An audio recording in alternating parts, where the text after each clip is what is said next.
আসসালামু আলাইকুম। সবাই কেমন আছেন? আশা করি সবাই অনেক ভালো আছেন। আমি আলহামদুলিল্লাহ অনেক ভালো আছি। সবাইকে শুভ সকাল। আজকের দিন সবার শুভ হোক এই কামনা করে ভিডিও শুরু করছি। ভিডিওর ১ম থেকে শেষ পর্যন্ত সাথেই থাকুন। আশা করি আজকের ভিডিও আপনাদের অনেক ভালো লাগবে। ভিডিও শুরুতে অবশ্যই একটা লাইক দিয়ে দিবেন। একটা লাইক আমার কাছে অনেক মূল্যবান এবং আমার ভিডিওর কোনো অংশ যদি আপনাদের একটুও ভালো লেগে থাকে অবশ্যই সাবস্ক্রাইব করে আমার পাশেই থাকবেন। চলে আসছি প্রতিদিনের মতো সকাল সকাল রান্না উঠিয়ে দিয়েছি। ভোর ৫টায় উঠেছি। এরপরে একটু নামাজ পড়ে টুকিটাকি কাজ ছিল সেগুলো সেরে এই তো সকালবেলা নিবিড়ের টিফিনটা রেডি করছি। ভাতটা হয়েছে বসায় দিয়েছি এদিকে, তরকারিটা চুলোতে হয়ে গেছে প্রায়।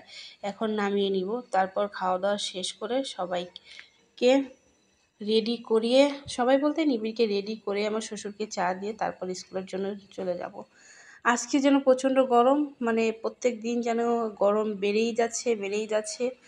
গরমে তো মানে কি আর বলবো, অস্থির হয়ে যাচ্ছি।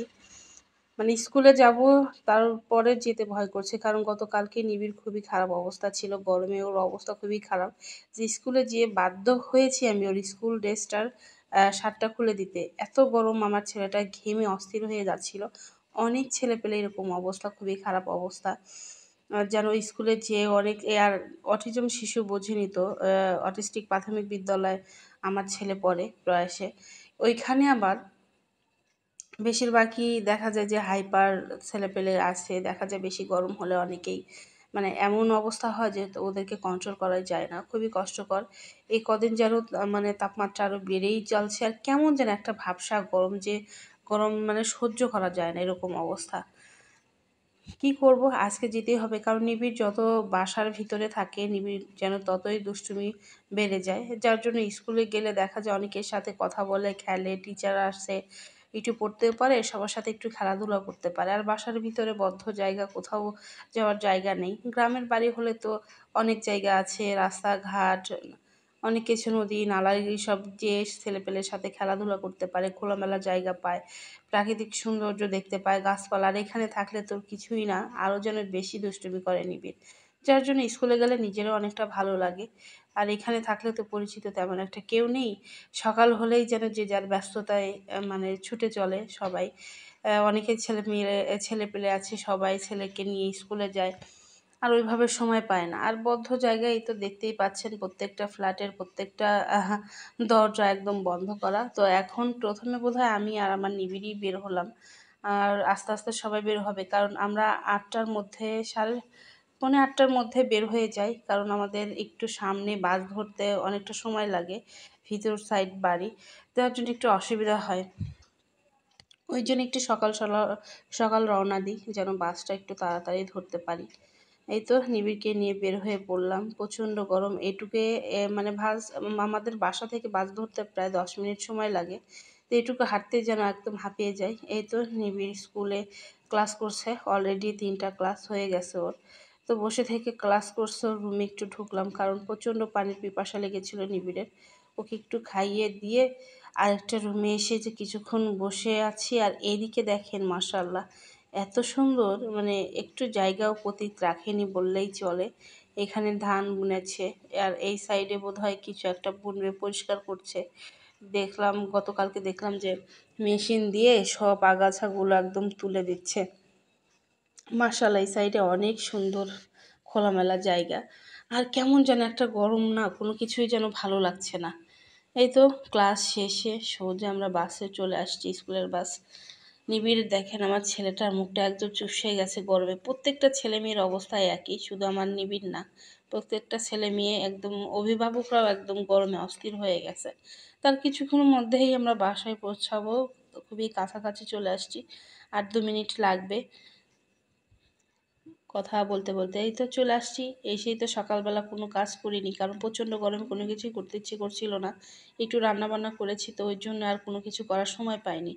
সোজা এসে বিছানা ঝাড়ু দেবো, এরপরে ঘরটা ঝাড়ু দেবো, তারপরে ঘরটা মুছবো। দুপুরের খাওয়াটা সকালবেলা যেহেতু রান্না করেছি আর দুপুরের রান্নার কোনো কিছু করতে হবে না, শুধু একটু গরম করে খেয়ে নেব।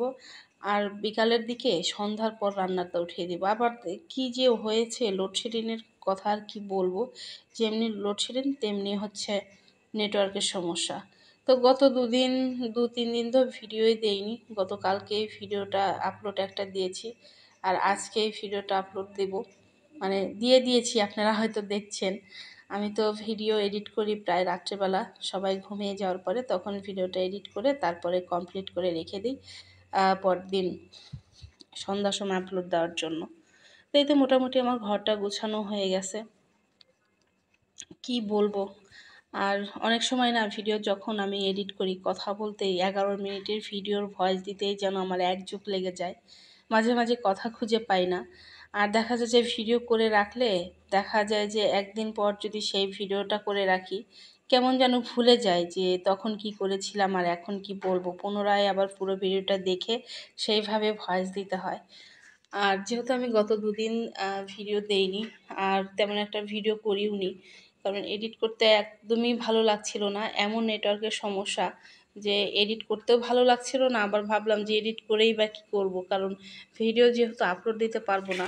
আর ফোনে নেট কিনেছি, কিন্তু নেটের এত সমস্যা কি আর বলবো। সকালবেলা খাওয়া দাওয়া শেষ করে সোজা চলে গিয়েছিলাম স্কুলে। খাওয়ার একদম থালা বাসনগুলো কিছুই ধোয়া হয়নি, তো ঘরটা ঝাড়ু নিয়ে এগুলো ধুয়ে তারপরে গোসল দেবো, নিবিড়কে গোসল করাবো, তারপরে খাওয়া দাওয়া, তারপরে আবার বিকালের দিকে আবার রান্নার প্রস্তুতি। শান্তি নাই গো, শান্তি নাই। এত গরমে একটু স্বস্তি পাচ্ছি না, কোনো কাজ যেন করতে ইচ্ছে করছে না, খুবই অসুস্থ মানে হয়ে পড়ছি আরো আস্তে আস্তে।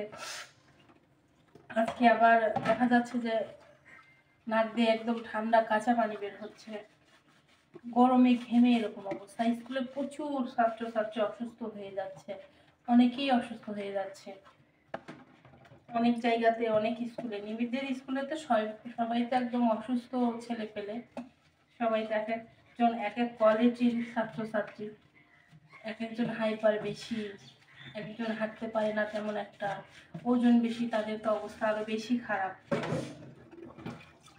আজকে অনেক কষ্ট হয়েছে গরমে, অনেক কষ্ট হয়েছে সবারই। বাপরে বাপ, গরম গরম, জীবন শেষ হয়ে গেল।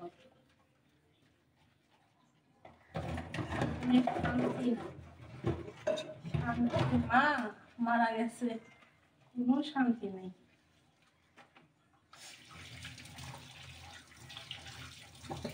সকালবেলা এগুলো ধুয়ে রেখে গেলে আর তেমন একটা অসুবিধা হয় না। আসার পরে স্কুল থেকে আসার পরে আর কিছুই যেন করতে ইচ্ছে করে না, শুধু মনে হয় ফ্যানের নিচে বসে থাকি। ফ্যানের বাতাসও সেই রকম গরম, প্রচুর গরম ফ্যানের বাতাস।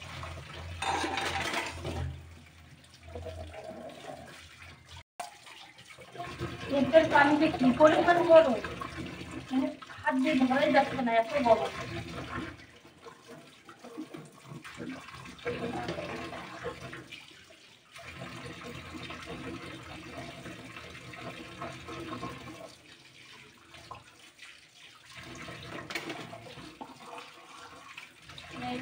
পানিতে একদিন ছেড়ে দিলে একদিন সেদ্ধ হয়ে যাবে, এত গরম পানি।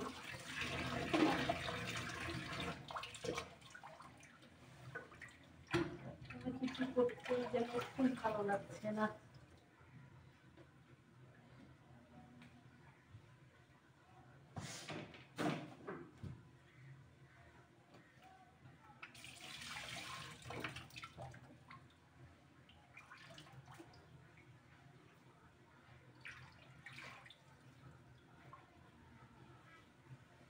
প্রচুর গরম, প্রচুর গরম।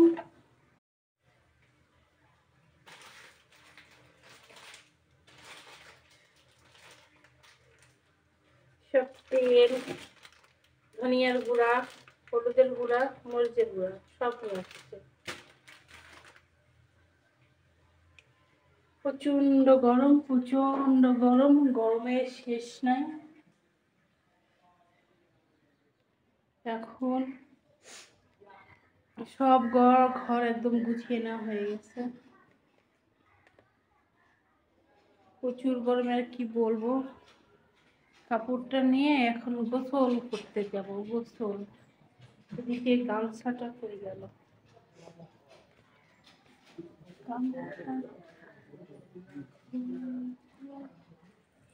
গোসল সেরে নিবিড়কে নিয়ে একটু পড়তে বসেছিলাম। ওর দাদু কিছুক্ষণ পড়ালো। আমার কাছে তো ওইভাবে পড়তেই চায় না। তাই তো কারেন্ট চলে গিয়েছিল। ভাবলাম যে কারেন্ট আসলে একটু রান্না করব। আর কারেন্ট আসার তো কোনো খবর নেই। এদিকে রাত হয়ে যাচ্ছিল, প্রায় 7:30 বাজে। ভাবলাম যে কিছু করার নেই। এদিকে ঘেমে একাকার, যেন আমার ওড়নাটা চিপলেই যেন ঘাম মানে পানির মতো বের হবে এরকম অবস্থা। এখন ওর মধ্যেই রান্না করছি। তাছাড়া দেখা যাবে যে সকালবেলা তাড়াহুড়োর মধ্যে আর কিছুই করতে ইচ্ছে করবে না। আজকে আরও গরম, যার জন্য ভাবলাম যে আজকে একটু রান্না করে রেখে দিই। অনেকক্ষণ হলো সব কিছু কেটে রেখে দিয়েছি, কিন্তু কারেন্টের জন্য দেরি হচ্ছিল। উপরে যে চার্জার লাইট নিয়ে একটু রান্না করছিলাম। আর ভাবলাম যে মাশাআল্লাহ অনেক সুন্দরই তো দেখা যাচ্ছে, অনেকটা পরিষ্কার আলো আছে। কি আর বলবো, একদম ঘেমে অবস্থা খারাপ। তাই তো একটু ঢেঁড়স দিয়ে মিষ্টি কুমড়া দিয়ে একটু চচ্চড়ি করে নিলাম। আমার শ্বশুরের খুবই পছন্দ। ঢেঁড়স তেমন একটা আমার ভালো লাগে না।